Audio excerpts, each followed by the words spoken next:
this is very much my kind of approach, which is this is where we are today. This is 6 months from now. When we look back, what's going to be different? So what's the plan to get there? And the starting point for me, and I'm getting to your question eventually, is actually to start with the person, right?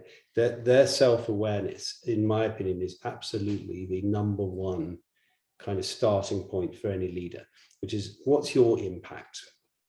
When you walk into a room and you start talking to people, or when you stand up in front of your team, or when you're meeting with the team, how do they see you? What do they see? What weaknesses do they see? What strengths do they see?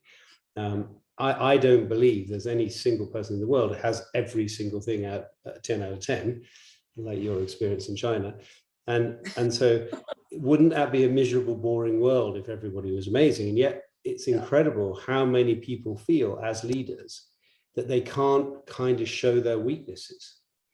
And actually, I think weaknesses can be great, because weaknesses are an opportunity to let somebody else do a bit more for you, and to take away some things from you don't really like doing and let you focus on what you do well.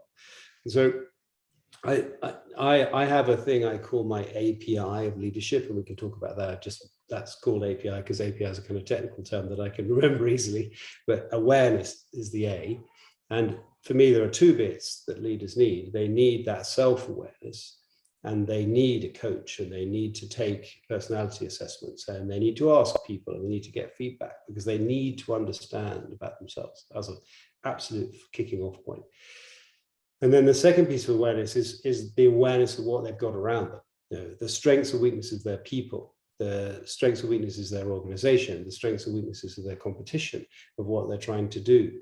The more aware they are and honest they are about that, the more chance there is of them being successful. So for me, awareness for the leader is absolutely fundamental.